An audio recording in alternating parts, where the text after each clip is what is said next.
अस्सलाम वालेकुम students, welcome back to my channel. My name is Ashif Suniya Qureshi और मैं आपको फिजिक्स की लेक्चर सीरीज में शामिल करता हूं। आज हम काइनेमेटिक्स को पढ़ेंगे। चैप्टर नंबर 2 है, काइनेमेटिक्स को स्टार्ट करेंगे। अब सबसे पहले बात, काइनेमेटिक्स कहां किसे जाता है? Kinematics is the branch of physics in which we study about motion. ये फिजिक्स की वो ब्रांच है जिसमें हम मोशन के बारे में स्टडी करते हैं without discussing the cause of it. और मोशन की कॉज को कि एक ऑब्जेक्ट मोशन में या मूवमेंट में क्यों आया, उसकी कॉज को हम नहीं देखते, हम सिर्फ देखते हैं कि मोशन को स्टडी करते हैं। तो क्या होगी इसकी definition? The branch of physics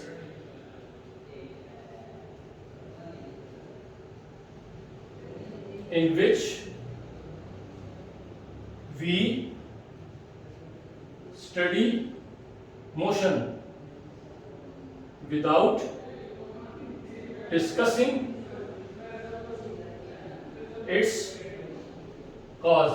उसकी कॉज को डिस्कस किए बगैर जब हम मोशन को स्टडी करते हैं उसको कहा जाता है काइनेमेटिक्स। अब मोशन को समझने से पहले हम देखते हैं कि रेस्ट क्या चीज है। दो चीजें हमारे पास, एक है रेस्ट और दूसरी को कहा जाता है मोशन। तो रेस्ट क्या चीज है?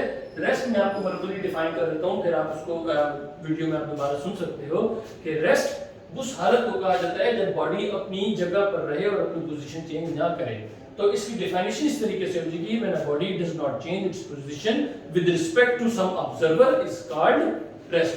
और मोशन क्या है? When a body changes its position from one point to another with respect to an observer is called motion. कि जब बॉडी एक जगह से दूसरी जगह मूव करेगी एक ऑब्जर्वर की आंख से, मतलब एक बंदा जो उसको देख रहा है या कोई भी चीज उसको देख रही है, उसके हवाले से अगर वो ऑब्जेक्ट एक जगह से दूसरी जगह मूव कर रहा है तो उसको मोशन कहा जाएगा। और अगर वो मूव नहीं करता, एक पोजीशन से दूसरी पोजीशन तक नहीं जाता, तो उसको हम रेस्ट कहेंगे।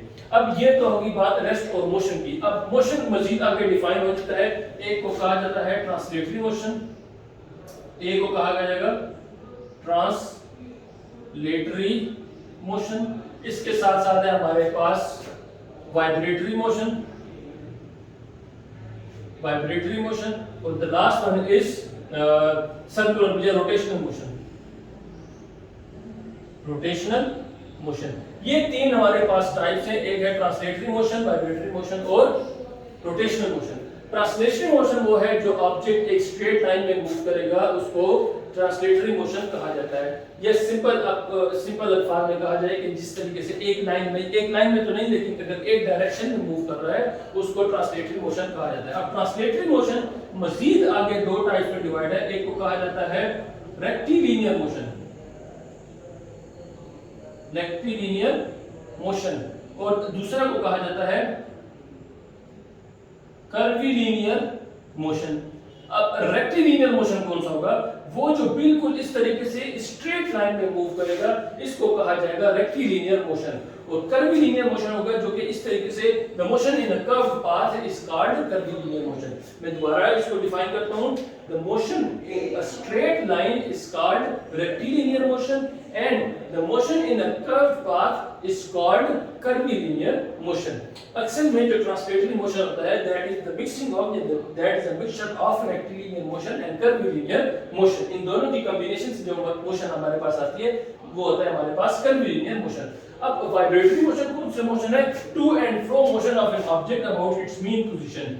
To and fro motion of an object about its mean position is called vibratory motion। कि जब एक बॉडी, लेट्स सपोज एक बॉल है, वो बॉल यहां जा रहा है, इस तरीके से मैं इसको डॉटेड बताता हूं, फिर यहां जा रहा है, ये इसकी मीन पोजीशन है। इस मीन पोजीशन से ये एक पॉइंट जाकर वापस आ रहा है, दोबारा उसी पॉइंट पर आ रहा है, इस मोशन को कहा जाता है वाइब्रेटरी मोशन। और the last one is rotational motion.